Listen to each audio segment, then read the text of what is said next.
Yeah, so one of the things I like to talk about is folks that just get it. I think some of the things we talked about, trust, empathy, honesty, all those fundamental things are kind of table stakes for leaders.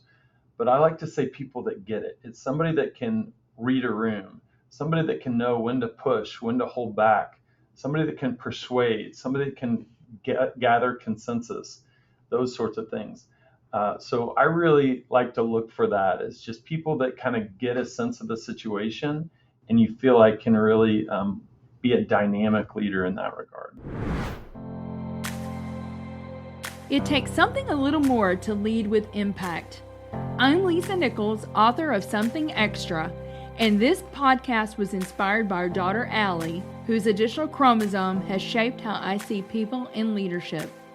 Each episode features conversations with inspiring leaders from around the world about what truly defines how they lead and serve others. If you enjoyed today's conversation, please consider leaving a 5-star review. It helps more people discover the show. And if you'd like to go deeper, my book, Something Extra, is available on Amazon and through other major book retailers. Today, we welcome Ryan Schlimpert, Senior Vice President and Chief Information Officer at Drury Hotels. A decorated technology leader, Ryan has spent his career evolving from a hands-on technologist into a strategic executive, renowned for modernizing corporate infrastructure and championing human-centric AI. Recognized as a St. Louis CIO of the Year finalist, he brings a unique perspective on bridging the gap between cutting-edge technology and everyday human experiences. Well, Ryan Schlimpert, welcome to the Something Extra podcast. I am so delighted that we can make this work today. Thank you for making the time. Absolutely. Happy to be here and really excited to have this conversation. Yeah, we're going to have fun. I told you, it's going to be fun. So you and I know each other through the IT community in St. Louis. And then some mutual connections here and there as well, right? Several mutual connections. Yes, that is correct. And just lots of different groups and things like that. And then Technology Partners is fortunate to be doing some work with you guys and love to be partnering with a great company like Drury. Likewise, some of the things that we've looked at vendors and different partners, we're big on culture here at Drury. And so knowing you a little bit and seeing how you hold yourself and how your company operates gave us a lot of confidence moving forward. It's been great so far. It has. It sure has. Well, I want to go back. I don't want to spend too much time on this, but I know that you grew up in Poplar Bluff, I Missouri. did. Some of our listeners may not know where Poplar Bluff is. Yeah, But yeah. So Southeast Missouri, there's the joke that if you cut off the boot heel, then it would make the IQ of both states higher. So I get some funny looks sometimes when I say I'm from Poplar Bluff, but great small town. Grew up there all the way through high school and have a lot of great memories from there. I grew up in a small town too, Ryan. And someday when I get some margin, I've always thought it'd be so fun to do like a little study. I know so many great leaders that have come from small towns. There is something really special. I don't know about you, but when I was a teenager, I couldn't get away with anything because my parents knew everybody. Oh, I can go on and on about that because not only was it a small town, parents in church all the way through knew everybody there. And then also, my mom was a third grade teacher at my elementary school. My dad was the principal at my junior high. So I had no hope. You could get away with nothing. They knew everything. That's awesome. And I know that you went to college at Westminster in Fulton, Missouri. The claim to fame for Westminster, I think, is like Winston Churchill, right? Yep, the Iron Curtain speech was done there. There's a great museum there. There's a piece of the Berlin Wall. It's a statue where they've sculpted out, and it's called Breakthrough. So a lot of great history there. But the old gym that Churchill gave his speech in is still the gym that they play basketball in, and I played basketball in. That is so cool. Well, I've actually had the pleasure of visiting that museum, and I would encourage any of our listeners that are around that area go. I mean, it is a special place for sure. It's really well done. Yes. Absolutely. I agree. I agree. Well, I know that you got an MIS in computer science and then you went on to WashU and got a master's from WashU. You were also a big time athlete, both in high school and college, right? Big time is subjective, I guess, but I wouldn't go that far. But yeah, I played basketball and football and golf in high school, and then I had 2 plates and 10 screws in my arm from high school football. So decided I didn't need any more hardware and played basketball in college at Westminster. So Oh my goodness. Wow. My husband and I were just, Greg and I were just talking about this last night because our grandson is really into competitive soccer. And he's thinking he might want to pick up wrestling or some of those others. And I'll never forget, Ryan, talking to Kyle McClellan. I don't know if you know that name, but he was a Cardinals pitcher. yep, And he was kind of like you. He played 3 sports in high school. And one day we were talking to him, and he said, I really think playing multiple sports made me a better athlete overall. And sometimes now in today's world, it's kind of like it's hard to play multiple sports, right? absolutely. And we could have a whole podcast on this subject. My wife and I coach our son's baseball team together. I've coached his flag football, I've coached his basketball. He's played multiple different sports, and we've really encouraged that. And with our baseball team, it's a select team, and we've got some talented kids on it, but we've really tried to keep it open to where people can play Mm, multiple sports. And we've seen a lot of kids had to leave other teams because they weren't allowed to play multiple sports. So that's kid sports is getting really intense these days, but we've tried to walk that line of giving the yeah. kids the opportunity to really grow their skills and invest in it, but also not go too crazy with it. Yeah, I completely agree. Well, you've just had an incredible career. I mean, I think you started, Ryan, as a software engineer, Correct. right? Correct. Yeah, right. I went to Westminster and wasn't really sure what I wanted to do. I knew I was good at math. I kind of was this good at computers a little bit, but didn't really know what that meant. And so just kind of did the core curriculum the first year or so, and then that really started to understand what that MIS degree meant. It was a mix between business and IT, and I was like, I think that could work out pretty well. And so got into that, and then I did an internship at a small software company here in St. Louis, and just really enjoyed that solving problems. And it's almost like putting together puzzles all day, being a developer. So I Mm-hmm. really enjoyed that, and that's how I got started. Yeah. And now you're a CIO. You had a good stint, I believe, too, at MasterCard, right? Which is another one of our Correct. wonderful esteemed clients. That's a great place too. But now you're at Drury as a CIO. Let me ask you this. When you were writing code way back then, Ryan, as a software engineer, did you ever dream that you would be a CIO? Not really. Obviously, just coming out of high school or coming out of college, you're just kind of focused on the role. But over the years, as I kind of progressed and was getting more responsibilities and just being more embedded in the decision making and the team and how all that worked, I just started to realize more and more like I really like to have more influence and be able to shape the team and shape the budgets and shape the decisions. And that's where at MasterCard I made the decision to go into management. And it was really interesting. I went into management with a team of about 5, and we were doing workflow automation for this one division. And then they moved us in enterprise architecture, and we went from 5 to 75 in the course of a couple years really. And so my career progressed within that. So I decided to go into management, and before you know it, I was leading a team. And so I really changed dramatically just there in a couple years, but I've really enjoyed that ability to be in technology and influence it still and Mm-hmm. be kind of a techie to some degree, but also have that business and really that harmony between business and IT is where the Yes. magic happens. And so that's what, as a CIO, you can really shape that. Yeah. We say that all the time. We're business people first Hmm. and then technologists, right? It's like how technology can move the needle for the objectives of the business.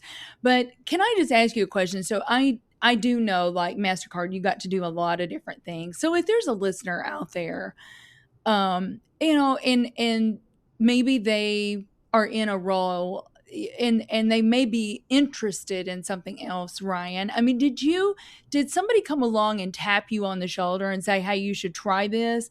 Or did you have the propensity to go, no, I raise my hand, I want to do that? I mean, give some advice to that person out there that's like, yeah, I think I might want to be in leadership. What would you tell them? Yeah, absolutely. I think I'm not the traditional. I'm not like had a bunch of mentors necessarily that influenced it significantly, or I didn't have a roadmap for my career. I think what I did is I just really worked hard and tried to do the right things for the right reasons. And ultimately, opportunities presented themselves, and then I stepped into it. There was uh, the biggest move that I made. There was a MasterCard's really good at high potentials and giving opportunities and talking things. Yes. So there was certainly support there. And as once I was a vice president over a number of different teams and I really knew that area well, they were like, let's challenge you and give you some more experience somewhere else. So I moved from being over web development and process automation and a variety of other teams to be the vice president of digital marketing technologies. So completely new business, completely new tech stack, completely new everything. And so that was a great opportunity to just challenge me in different ways. And I think those are the sorts of things people should not be afraid to step into. That was a pretty big leap at the time for me, but I just had to Yes. trust that I could do it and figure it out. Yes, for sure. You had said something about just doing things with excellence and doing the right thing, right? All the time and just seeing where you could bring value. I will never forget, Ryan, and you may remember her, Bhavani Amirthalingam, who was the CIO for Ameren Yep. for many years. And I will never forget this. I will never forget Bhavani telling me one time, she said, I never worked on building my resume. She goes, I just worked on every place I've been bringing the maximum value.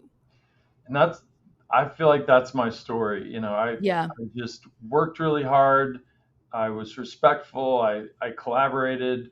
And whenever one of my bosses moved on to a different opportunity, they tapped on my shoulder because that made sense at that time because I was there and ready for it.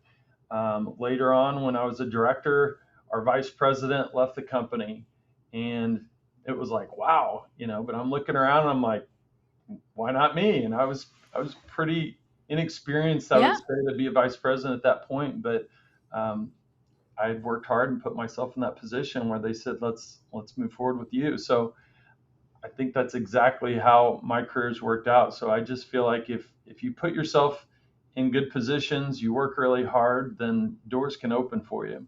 Yeah. That's such great advice. Such great advice. Um, you know, was there a specific time, Ryan? Because leadership is really about people. I mean, was there a specific time that you can think where you're like, "Oh, this is really it's moving more about people." And you already kind of said it. You wanted to influence. Well, you don't influence technology, you influence people to Yeah. adopt technology. Was there a particular time where you realized that it was really more about people? And what did you do to level up, I guess, in terms of being able to be a better leader of people? Yeah, so two kind of things that come to mind. Number one, with all the process automation work we did, it was so important for change management. So I got Hmm. this to where I was always saying it's people, process, dot, dot, dot, technology. Because we go into meetings so much and they're like, we want to automate this and do it this way. And it's like, let's go back to the start here and really map this out. So that really educated me. And then one of the other things is with that team that I kind of grew up on, and we grew up from 5 to 75, and I went from being a developer to vice president. Yes. I could jump in and try to fix things myself because I knew everything from the code to the testing to the methodology, everything.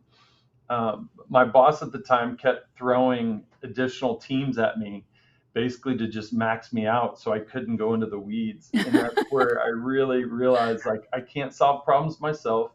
I have to have a team and enable them, equip them, support them. And that's how I'm going to be successful at this level. And that was really a very difficult experience. I had multiple different teams and I felt stretched. And then one of my peers went on maternity leave and I got her team. And I mean, I was just burning the candle at both ends. And that was one of those moments where I just learned I can do more than I think I can. Mm-hmm. And I really pushed myself and made it through that. And it really equipped me going forward to know how to delegate, empower, equip, and support versus just figuring it all out on my own. Oh, that is so good. That is so good. And I think a lot of people, Ryan, fall in that trap of doing it yourself, but really you got to work through people because you're only going to go as far as your capacity.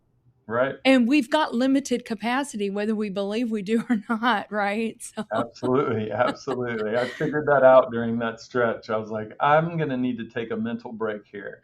Yes, for Regroup. sure. Well, okay, you've already talked about change management and the business process, transformation that you were going through. I mean, how do you think that you really build trust with the teams during this time of significant change? And I would say we're going through significant change. That is one thing about technology, right? It's going to change. But how do you build trust during those times? Because I just know that sometimes I really do believe that the human element is even more important in seasons of change, right? With AI and everything, because people need time to kind of catch up. There needs to be more empathy, all those things. Yeah, that's a deep question. A lot of ways we could go with that one. Yes. Trust is such an important thing and such a foundational thing.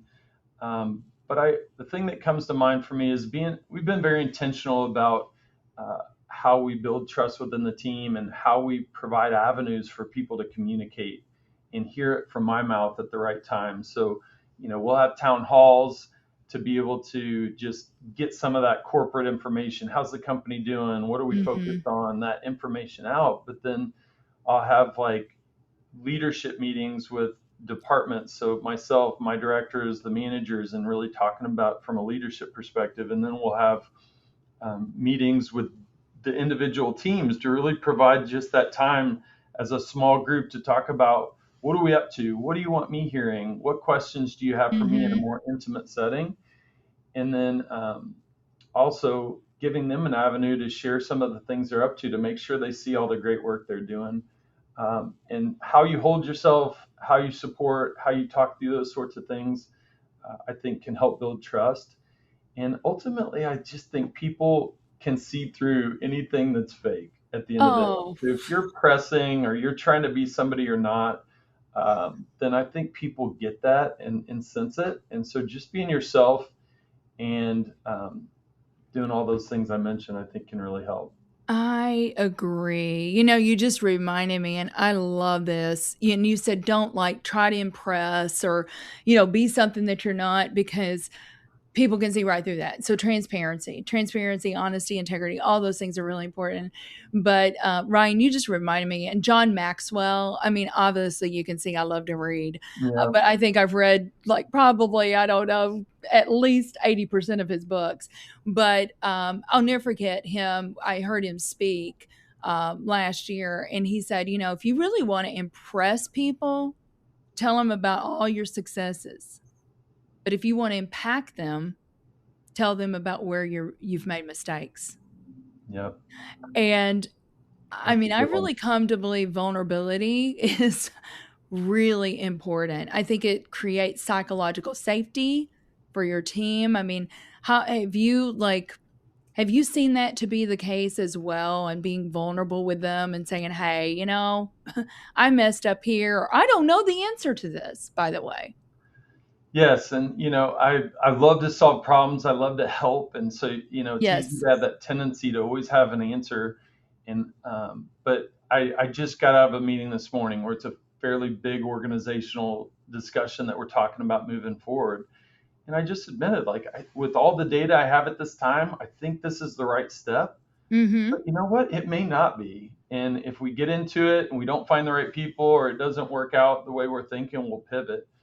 But I just think little things like that, to say, like, I'm not just coming in here telling you I'm 100% everything's figured out and I know all the answers. Right. And so I think those subtle things can go a long way, to your point. Yeah, I agree. And that's culture. It's Yeah. built one thing at a time like that, right? And I know you've built a tremendous culture there in the IT organization at Drury, and Drury itself has a tremendous.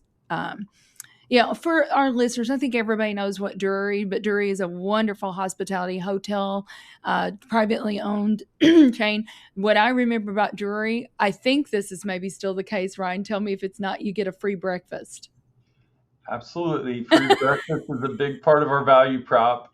But also at 5:30, we have 5:30 kickback, where we give away a ton of food. You could basically make it a meal if you want to, and we give 3 free drinks away.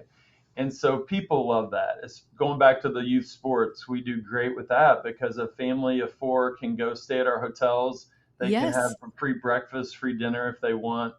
And between that, our plus one service with a great friendly team, and our product is always clean, well maintained. We do really well, and excited to share. We just announced today that we won our 20th JD Power Award, and we were just recently named 6th on the list for America's companies best for value. And that was 6th. It wasn't a hospitality ranking. It wasn't a small business, mid-sized business ranking. It was across the board. We were between like Costco and Toyota, I think. So That's really excited for amazing. that one. Pretty cool. Wow, congratulations. That is terrific. Well, for our listeners who have not stayed at a Drury, please, please, the next time you're traveling, stay at a Drury. They do great. And when I say a free breakfast, we're not talking muffins. We're not talking Right. continental breakfast. We're talking the real McCoy. So I love that. Well, I tell you, I'll ask you one more question, then we're going to take a quick break, Ryan. But you've obviously hired a lot of people, right, over the years. What characteristics really separate high performing team members, leaders from just average ones in your mind? Yeah, so one of the things I like to talk about is folks that just get it. I think some of the things we talked about, trust, empathy, honesty, all those fundamental things are kind of table stakes for leaders. But I like to say people that get it. It's somebody that can read a room, somebody that can know when to push, when to hold back, somebody that can persuade, somebody that can gather consensus, those sorts of things. So I really like to look for that. It's just people that kind of get a sense of the situation, and you feel like can really be a dynamic leader in that regard. Yeah, that's so good. Well, we're going to take a quick break, everyone. Then we'll be right back with Ryan Schlimpert on the Something Extra podcast. In business, the tendency is to seek out partners who are bigger, faster, stronger. When it comes to IT, you should be looking for smarter, faster, better. That's just what you'll find with the talented technologists at Technology Partners. Our experts develop custom solutions to tackle your most complex challenges, all to simplify your processes in the smartest, most efficient way possible. The time to be swift and nimble starts now. Go to technologypartners.net/solutions and see what's possible. Well, welcome back, everyone, to the Something Extra podcast with Ryan Schlimpert. So, Ryan, in every room I'm in with technologists anymore, and even non-technologists, AI is the big buzzword, and it's changing everything. I mean, it truly is just changing the way, but I know that you take a very human-centric approach to AI. Can you tell me a little bit about what you believe about AI, how you're doing that, the human-centric approach, and what kinds of things are exciting you about AI? Sure, this is another big one, right? It is. But certainly exciting. I think, generally speaking, I've been saying for a long time, like, this is real. This is not a fad. So for a number of years, we've been talking about with the board, with our strategic planning, with our leaders, about how should we be preparing for this. What should we be doing to equip our teams for this? A number of things along those lines. We've been looking at it from a guest perspective and a revenue perspective, but also just that internal efficiency and kind of AI for your personal role. So a lot of different things we're excited about. We just launched our Chat GPT app here recently, and that's exciting because hospitality is changing big time. It is. A lot of our guests find us through Google or go to online travel agents or come directly to our website. But now you've got this new layer of AI that people are chatting with to plan their travel. And so we really want to be at the forefront of that because it's so critical of how people find us.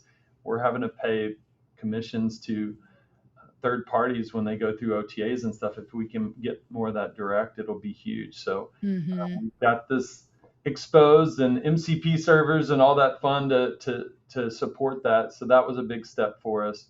But in general, I think philosophy wise, I like to say automate everything that is not guest facing, right? So any of these little tasky things that we can automate, we've been always focused on that, but now AI is a new tool in your toolkit to do that in different ways. And so continuing to focus on that. And that's where the human-centric side, our plus one service, our Drury team is so great. We don't want to automate. And I think people get focused on putting a kiosk out to save labor at the front desk or putting a chatbot out to, make it a whiz bang thing on the website.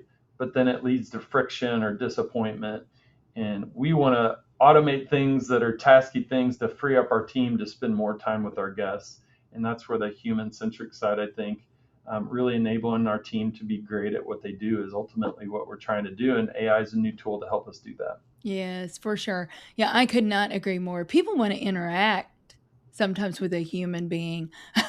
I mean, the human being's the one that's going to say, they can really feel, right? How you feel about them as a guest, right? So I think that's so important. And that I'm friends with Horst Schulte, who co-founded the Ritz-Carlton, and he would say, no, don't ever put a kiosk out there.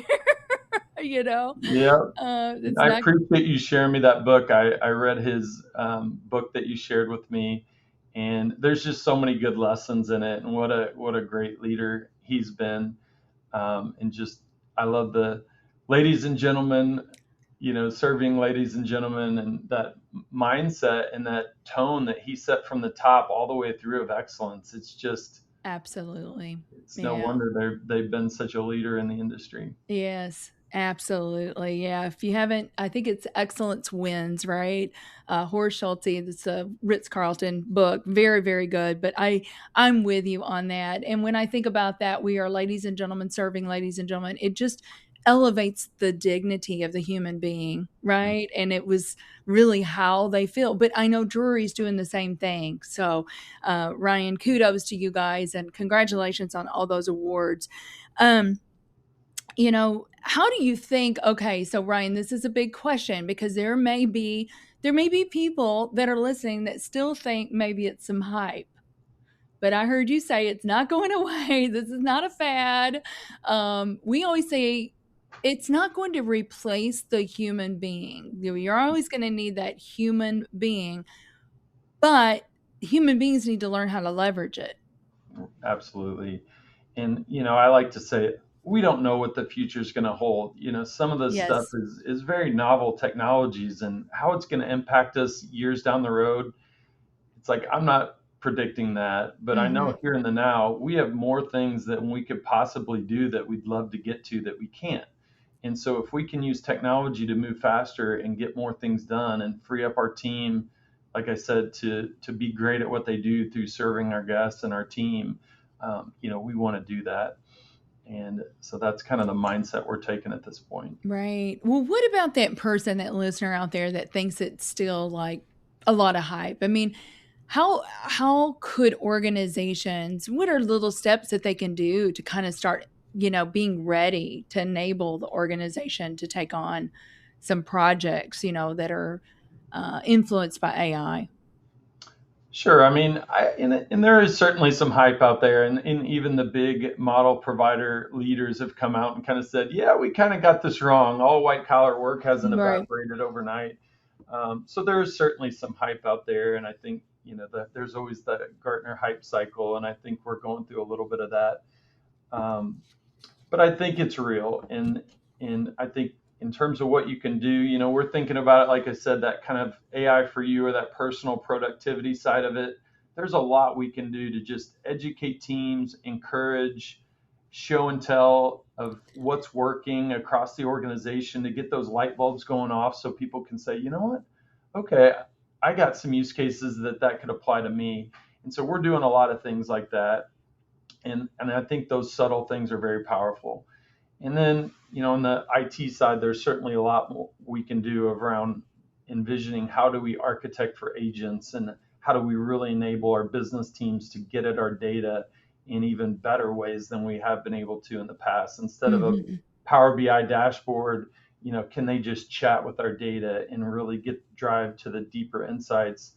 I always say that from a data analytics perspective, that without the insights, our business teams are operating in the dark in Right. historical gut feel and just your experience. And so you're kind of wandering around in the dark and you do okay. But as you get them more data, you turn up that dimmer switch so you can start operating in the light of the day.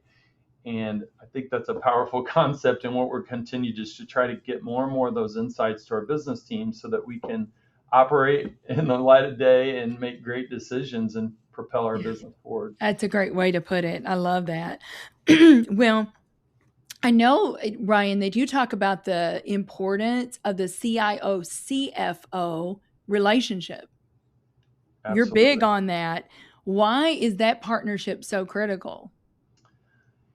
Yeah, so just all the initiatives within the accounting and financial space around data, around financial and automation and all that. It's great to have that relationship, but more broadly, that support for the investments and the various initiatives that we need to really do to drive technology. Like Yes. I said, I love the concept of we're here to ultimately make our teams be great at what they do through the smart use of technology, and that partnership with our CFO is really critical to get the support and understanding of why are we doing these things? How can they really drive the business forward? What's the ROI? And so it's a very important relationship for sure. Yeah, I agree. I totally agree with that. So Ryan, you've already mentioned this like at the beginning of the podcast about like not being having to learn how to work through people, because if we are trying to do everything ourselves, then we're going to max out, right? We've got just so much capacity. And you talked about empowering your people, equipping your people, and I wanted to find out, like, when you talk about empowerment, what does that look like on a daily basis? What are the tactical things that you do to make people feel empowered?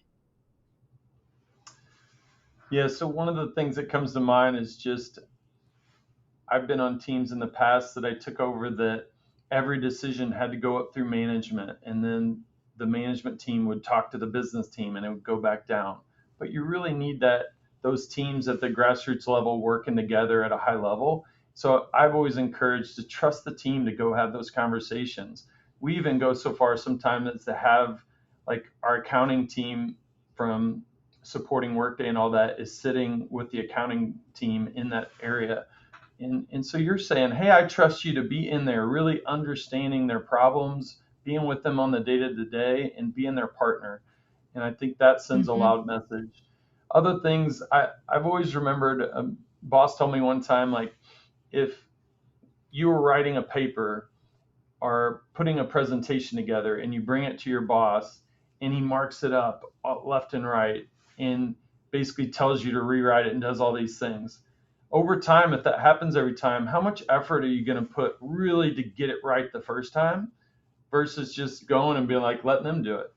And I find times Wow. like that where a testing leader might go in and test after everybody else does it and catch everything that was wrong. So that what signals it's saying I don't trust you. So you've really got to let people run and trust. And then if you stub your toe, you learn from it and correct into the future. And you got to find those times where you don't want to stub your toe and those critical moments that maybe you do need to step in, but you can't do it all the time. You've got to let people run, let them figure those things out and learn over time. And then they take that accountability and have that pride and that ownership that this is on me and I have responsibility and I'm empowered to go do this and get it right on my own. Oh, that's so good. That is so good, Ryan. You remind me of another John Maxwell quote. Oh Because he yeah, says you don't lose, you don't win or lose, you win or learn. And when you make mistakes, you learn from those. But sometimes the mistakes are the things that really cause you to learn. Don't you absolutely. think? I mean, if you do stump your toe, I guarantee you the next time you're going to be a little bit smarter about it, right? Absolutely.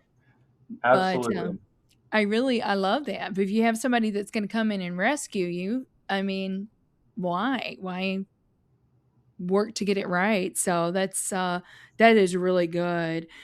Um, well, Woody, okay, we've already talked about trust, so I'm not going to go there again, but there's things that can erode trust really fast.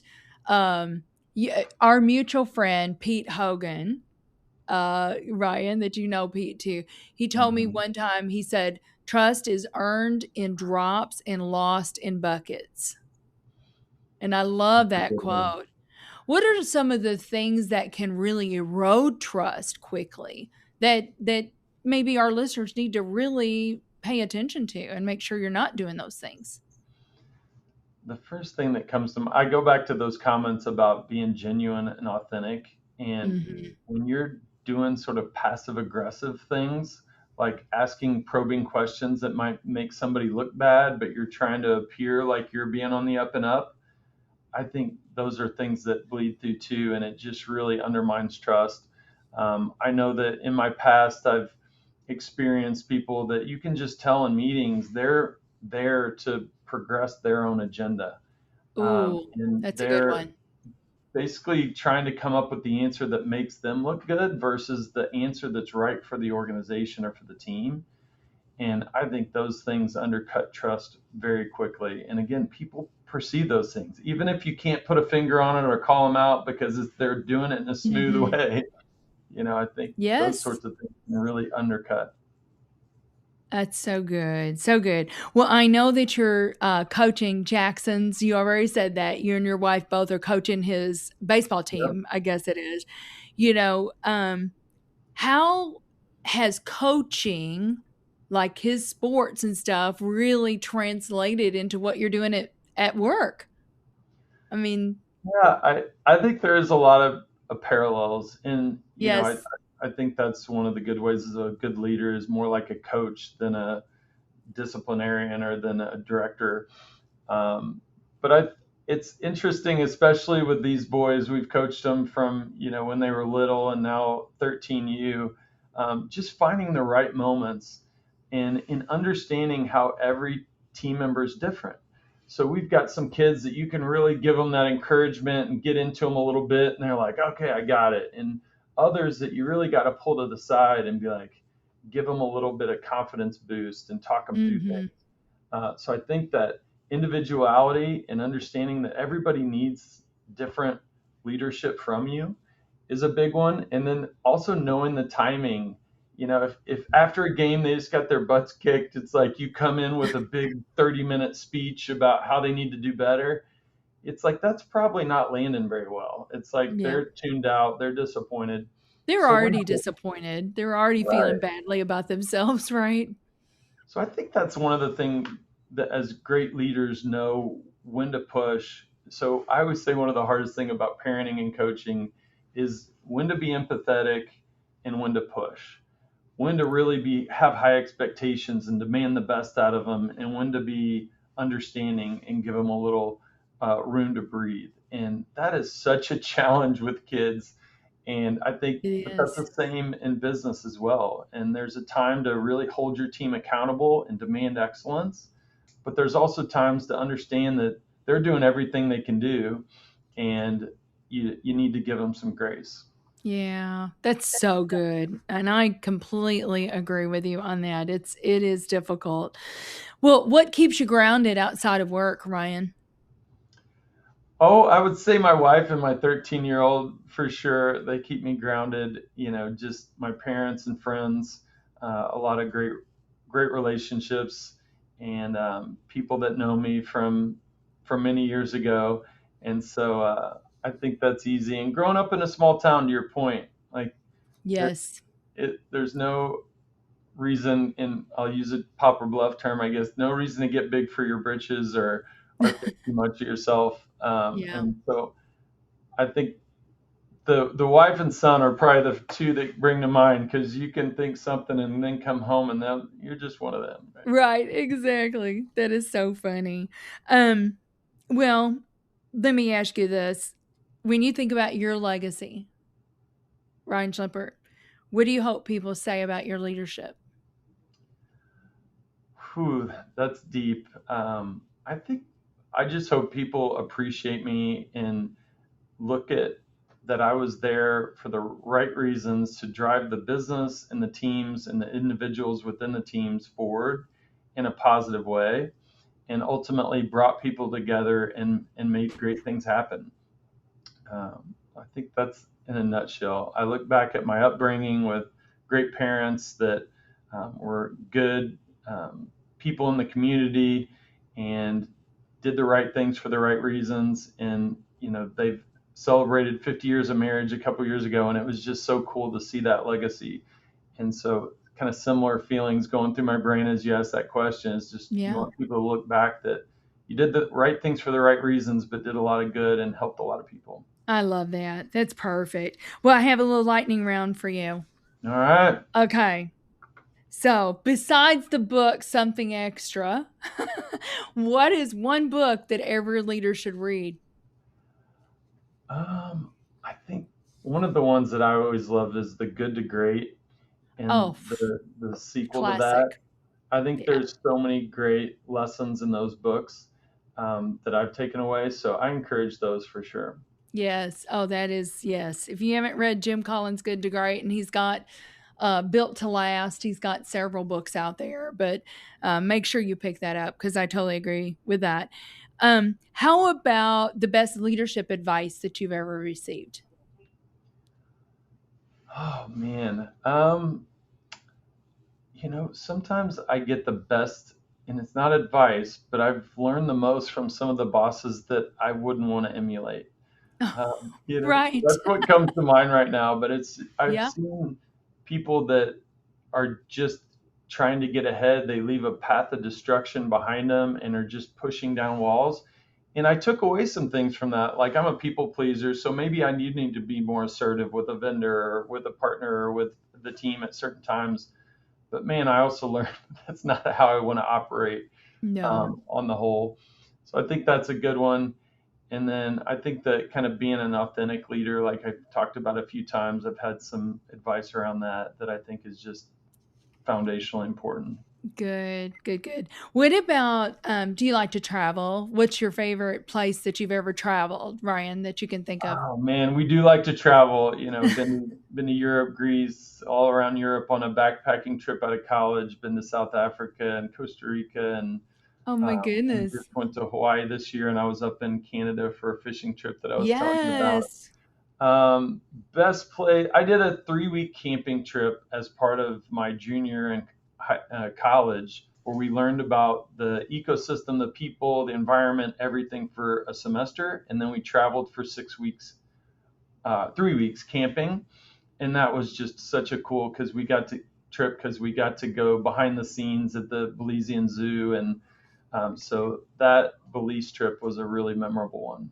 Oh, that is cool. Yeah, we love to travel too. I love seeing new cultures and learning from the people and just seeing the beauty of the world. It's just It is. really And now special. with our 13-year-old being at that age where it's like he can really absorb and start to I appreciate know. things, we're trying to do more of that with him, and it's a really fun time. It is fun. I've got a friend that was the CEO for Dayspring, and his family what their goal, their big, audacious, hairy vision is to visit every national park. Wow, that's And great. I think that's kind of a cool goal, but with the whole family, and he's got adult children now and everything. But I just think things like that are really, really cool. Well, what about this? What is one thing that you're still trying to improve as a leader?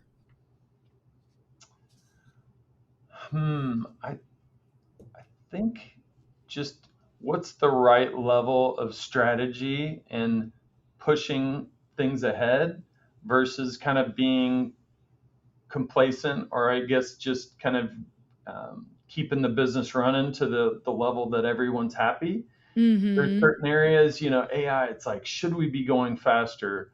Should we be pushing harder? Should I be asking for more resources? What's the right level for our company at this time? Yes. And that is such a hard thing for me. So I think finding that balance is something I still really think about. I think about constantly. I'm thinking about, how do I help the team get better? I love the concept of, you've got to, when you're cutting things, you've got to every now and again step back and sharpen your blade. And Yes. so I am always talking to the team, and they get exhausted with me, I think, sometimes. But we of course want to keep the business initiatives moving forward and our business teams happy, but we've got to find ways to always sharpen our blade so that we can do more next year, and we can do things faster, smarter, better. Mm-hmm. And so that's something that I'm always just striving for, like, what's the next thing that we can do to get better with our methodology, with our expectation setting with the business, with our partnership with the business, with our use of technology and tools. I think that's an evergreen process for sure. Amen to that. There's always something to improve, isn't there, Ryan? Absolutely. Always something. Keep growing. Well, this is called Something Extra. And I would love to hear from you what you believe is the something extra that every leader needs. Yeah, so I touched on the people that just get it already, those people that can really sense the friction behind the conversation, read the dynamics. So I won't touch on that one again. But the other one, I think, that goes hand in hand with that a lot, and it's kind of just what we talked about, that people that exhibit significant intellectual curiosity. They don't assume they have all the answers. They're constantly learning, asking questions, looking for ways to improve. And I've always had fun with this. I heard a long time ago the definition of ROI, and it's not return on investment, it's relentless ongoing improvement. And so that concept that the best leaders never arrive, they keep growing, adapting, and helping the people around them do the same. And so I really think that's something extra to make you a dynamic leader. It's that combination of people that just get it, like I talked about before, and then that ROI. I love that. I love that. I'm so glad that you mentioned that. I'll remember that as well. Well, Ryan, this has been so much fun. I so appreciate you making the time to be on the show. And I know that you're going to help our listeners. So thank you so much for building into other people. And I believe that's what this conversation is going to do. So thank you. Well, thank you. It was a lot of fun, and just I appreciate you and just the joy that you bring to every room that you're in, and the way that you hold yourselves and the way that you lead tech partners. Just really admire that. And so appreciate you having me. It's an honor, and it's been fun. It's been fun. All right. Have a great rest of the day, my friend. All right. You too. Something Extra with Lisa Nichols is a Technology Partners production. Copyright Technology Partners, Inc. 2019. To learn more about this week's guest, check out the show notes at tpi.co/podcast. If you enjoyed this episode, consider leaving us a review. Thank you for listening to Something Extra.